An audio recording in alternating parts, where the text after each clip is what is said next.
विशेषता कहीं लिखी हुई नहीं है। वो तो कण की बात है, जी जिसमें 600 परमाणु बताए वो पृथ्वी का कण है। हाँ ठीक है, जी तो जो पृथ्वी का स्थूल कण है उसमें 600 परमाणु है। 600 परमाणु है। तो 600 में से जो एक है जी वो भी पृथ्वी का सबसे छोटा भाग है, वहां तक पृथ्वी है। जी अब उसको तोड़ के जो टुकड़ा करेंगे वो तन्मात्रा होगी। अच्छा, जो एक कण को 600 टुकड़े 600 हो में से जाएंगे। एक, हाँ हाँ, तो वो भी पृथ्वी है।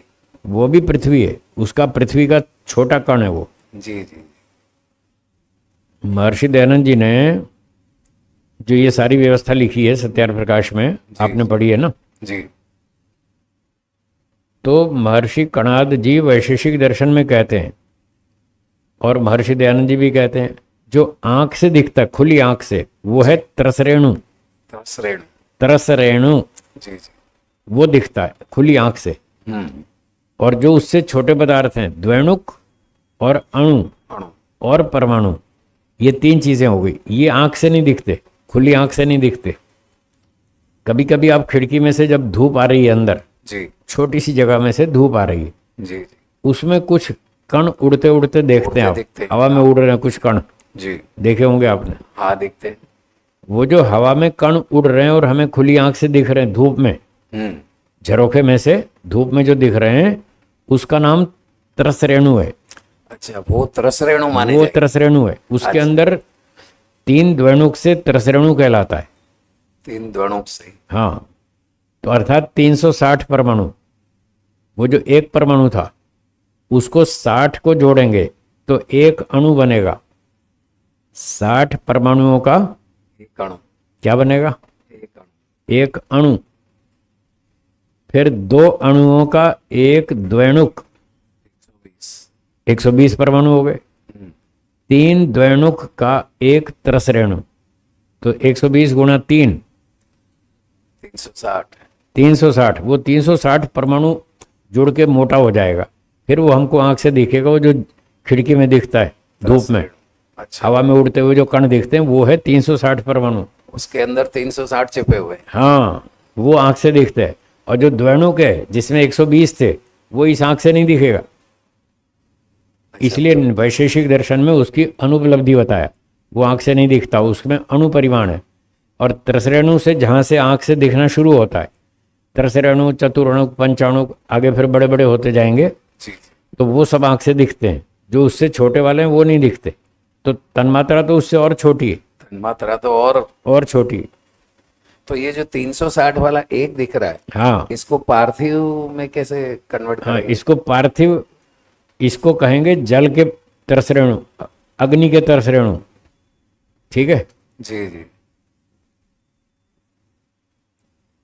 जल और उसमें थोड़ा और मटेरियल जोड़ के जो पंचाणु को बनेगा ना, तब उससे पृथ्वी का एक कण बनेगा।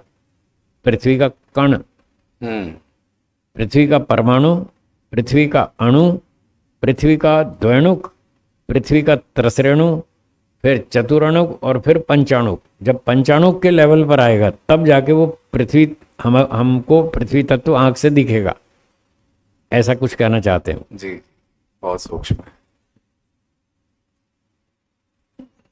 तो 2 पंचमहाभूत में से 2 भूत हमको आंख से नहीं दिखते, वायु और आकाश। आंख से दिखते हैं? हाँ जी, नहीं दिखते, नहीं दिखते। हाँ, तो वो द्वैणुक तक है। उनका जो साइज है ना कणों का, हाँ वो परमाणु और अणु और द्वैणुक तक है उसका साइज, उनके जो कण है। जी जी। इसलिए वो आंख से नहीं दिखते। अच्छा जब वो त्रसरेणु के लेवल पर आते हैं, जी 360 बन जाते हैं, जी जी। तब उससे अग्नि बनती है। तो अग्नि हमको आंख से दिखती है। अग्नि लपटे, हाँ। अग्नि की लपटें आंख से दिखती हैं। उसमें जो उस अग्नि का एक कण होगा उसमें 360 परमाणु है। जी इसलिए वहां से वो स्थूल हो गया, महत् परिमाण हो गया और हमको दिखने लगा।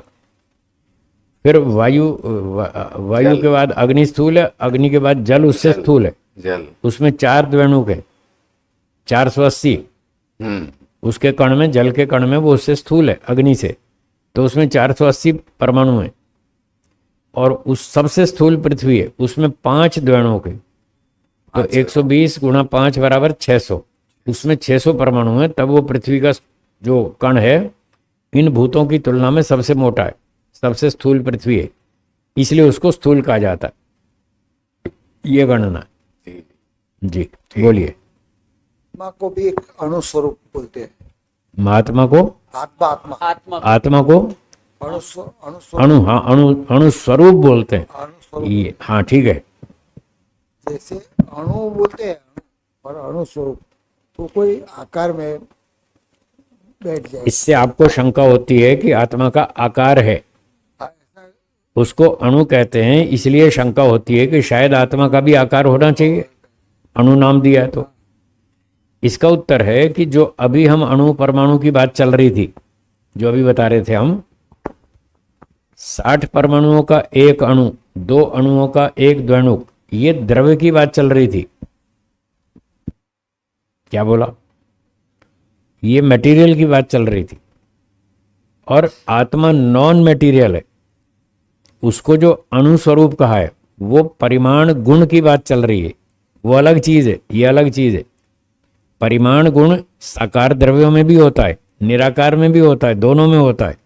इसलिए अणु शब्द देख करके आप ये ना समझ लें कि आत्मा में आकार है, गलत।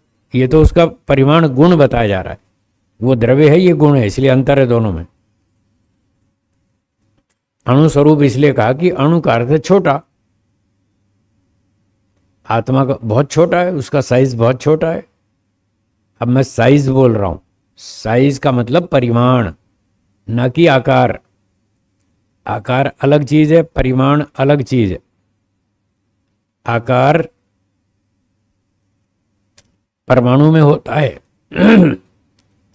परमाणु और परमाणु से बने पदार्थों में आकार होता है, उसको दर्शन की भाषा में रूप गुण भी कहते हैं, रूप गुण। तो वो तो हो गया साकार, जिसमें रूप गुण है या आकार है। षटकोण है, चतुष्कोण है, पंचकोण है, पंचभुज है, त्रिकोण है, ये तो आकार वाले हो गए। ये सारे परमाणु वाले द्रव्य हैं जिसमें इस तरह का साइज है इस तरह की आकृति है। बाकी जो साइज की बात है वो तो ईश्वर में भी है, साइज तो आत्मा में भी है, दोनों निराकार हैं, दोनों में साइज है। ईश्वर का साइज सबसे बड़ा है, और उसको अणु भी कहा है, महत भी कहा है, दोनों बातें हैं। अणोर अणियान महतो महीयान, ये कठोपनिषद में लिखा है।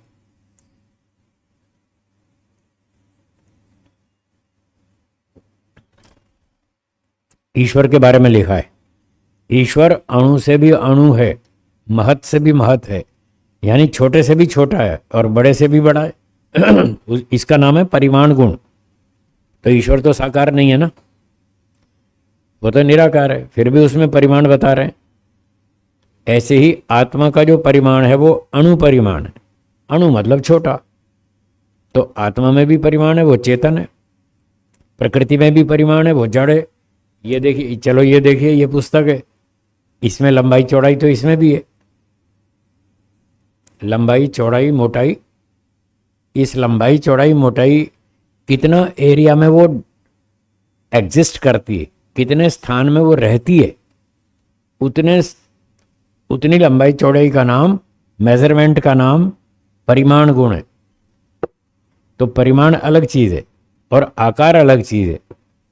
इसका आकार छोटा है, इसका आकार इससे बड़ा है। आकार दोनों में है। दोनों में आकार क्यों है? क्योंकि ये परमाणुओं से बने पदार्थ हैं। ये परमाणु में भी आकार है, परमाणु से बने सब पदार्थों में आकार है। जो परमाणु से अलग चीज है, जिसमें परमाणु नहीं है, उसमें आकार नहीं है, है? निरवयव ना ना ना, वो अलग चीज है। परमाणु, परमाणु को पकड़ो शब्द को। हाँ, निरवयव में फिर कहीं और उलझ जाएंगे, फिर गड़बड़ हो जाएगी।